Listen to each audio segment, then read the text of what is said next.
figure in the play, but that person isn't me. It's about a friend of mine. Let's call him Steve. Go ahead, Julia. Okay. Once upon a time, there was a boy, Steve, who fell in love with a... Oh, a frog. He fell in love with a frog, and not really in love either. He kind of just liked her. The frog. He had a fondness for frogs, and in particular, this frog was pretty, attractive.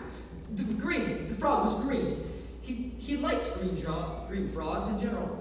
All green frogs, nothing particular about this green frog. He just noticed it. That's all. He noticed it. One particular green frog he noticed. Are you done?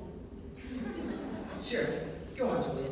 Once upon a time, there was a boy, Steve, who fell in love with a particular green frog. The problem with the boy, Steve, noticing this... Nothing. There was no problem. No problem at all. He, Steve, noticed this particular green frog, and that was it. End of story. He had no hope of ever noticing the frog. And it's not like he ever noticed it all that much. I mean, he just barely noticed it. Lying there, in the grass, one day. And then moved on. I mean, it's not like the frog noticed him. I mean, it didn't. It didn't. So there was no problem. No problem at all? None. Well, my mind's going to say that Steve wanted the frog to notice him. But he didn't. I mean, how could he? There was no hope of the frog ever noticing him.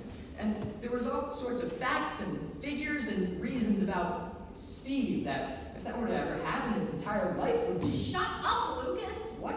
Shut up, Lucas! Why? At this point in the script, it's written for me to come out here and tell you to shut up. Why? Because you might say some things you didn't want to say out here on stage. About frogs and noticing. Shut up, Julia! Is that in the script too? Maybe. Look, at this point, I just have to clarify for the audience what this whole play is about. You see? Yes, that's it. That's all that was written in my script. The rest was scratched out with a black pen. Do you have any more lines? Just this one. Good. Lucas, would you like me to explain this whole thing? Please. I actually wrote this play. It's about my, dog, and, how he ran away, and how recently, we found out that he